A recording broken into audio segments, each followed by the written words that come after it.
I fought as if Nigeria is my own father's business. I fought as if the country belongs to me myself.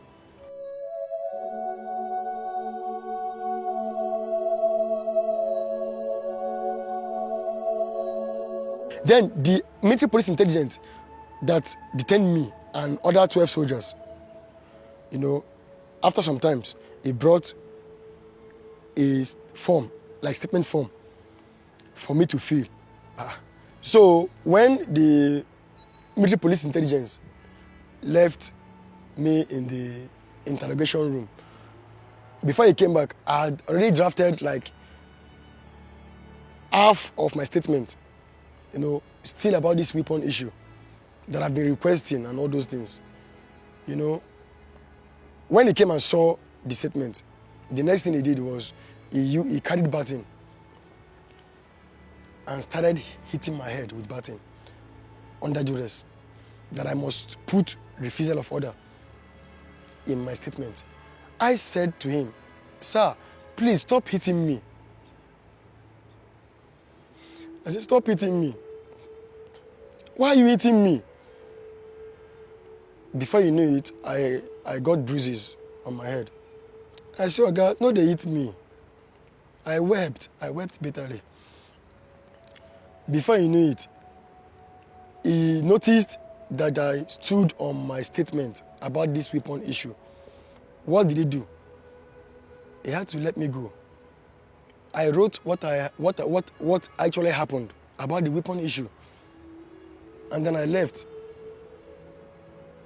When I entered the cell, my head was aching, bruises everywhere.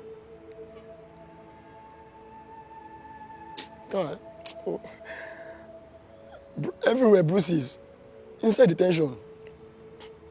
Why would he be hitting me? So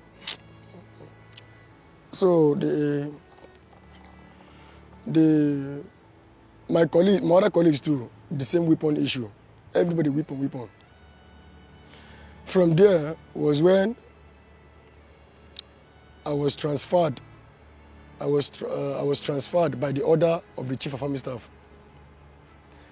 The coas ordered that I should be brought to the Army headquarters for him to ask what my problem was. That was how I was conveyed to the Chief of Army Staff office at Army headquarters. When I got to the headquarters, but unfortunately, the coas was busy. Then the garrison commander, the general, came outside and said to me that the coas is very, very busy at the moment. I was so sad that I was not privileged to have that one-on-one chat with the coas because he was busy. So after then, I went back to the detention with my other colleagues. From there and then,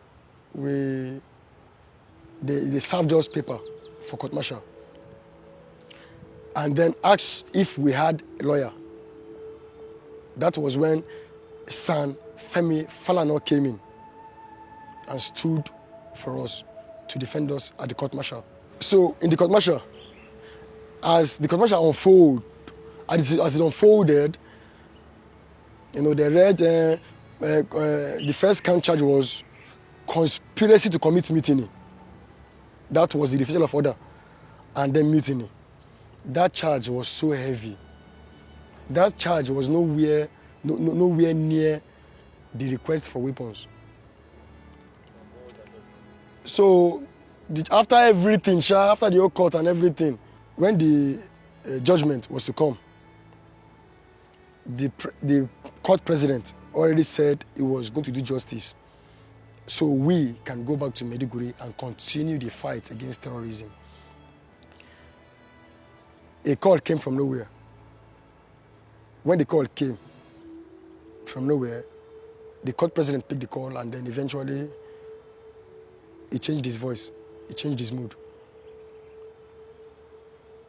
What I heard was, "Yes, sir, yes, sir, yes, sir, yes, sir," because already he wanted to send us back to Maiduguri to continue fighting.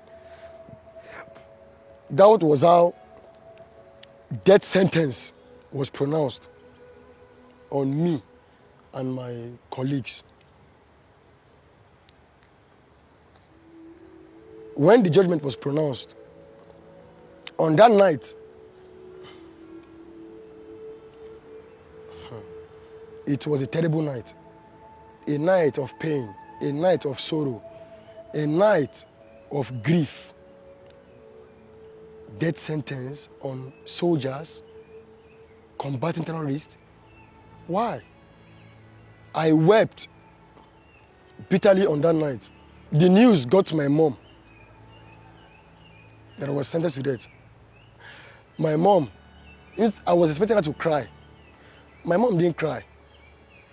My mom said that the army won't kill us, that the army knows better, that they won't kill us.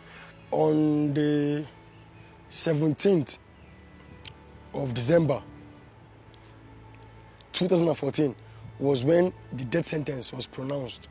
Before we went to prison, the Army Council already sat and deliberated on the matter. From that death sentence, it was committed to 10 years imprisonment. 2 days after, we moved to Lagos.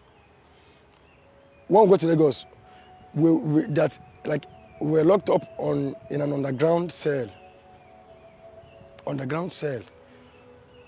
For 1 year, we didn't see the sun.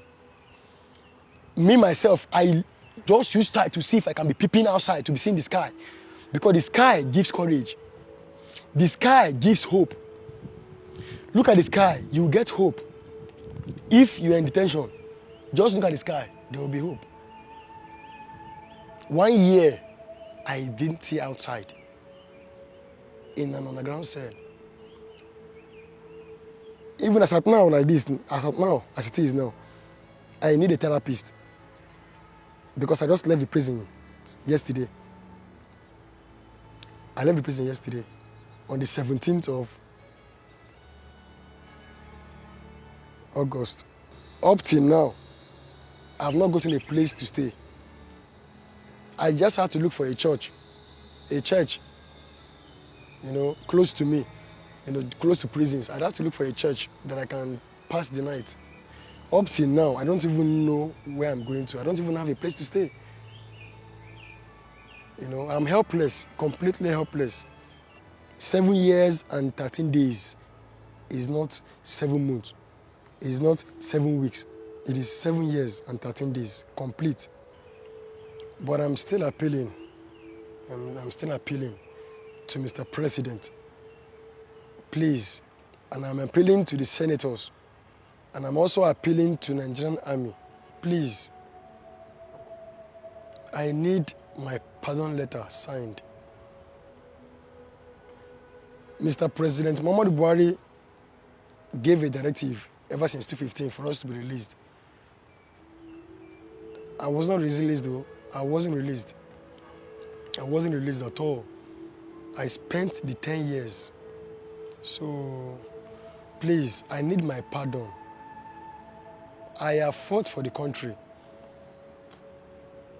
The country should also fight for me. I can't do it alone. I know I've fallen, but I need to rise up again. Please. My husband, being a soldier, they post him from Odogo. Where they post and go, he go marry another woman, leave me and this child. And we are suffering before my child say he will not to go to university because if he go finish, he come back, he no go get work. From there, he join soldier. Before this, then. Now, when I heard that he followed those that they did, army said that they will persecute, I no get any hope again for life. That is all. But due to God's intervention, from that condemned to death, they change it for 10 years. From then 10 years, they don't complete it and come out. I give God the glory. But now, nothing. His father, as he left me, he didn't ask. He didn't say where you and your son are up till now. So I begging Nigeria make they help me to give am something to do. I thank God that they didn't kill am for the Boko Haram, because when is that place, I didn't eat, I didn't drink. But I thank God for his intervention. My pikin come back like, but I didn't get anything to establish him because army didn't pay him anything. They didn't pay anything. That is the reason why I begging Nigeria to help me, to put am somewhere, to work, or to assist us for chop. Make we see food to chop yet.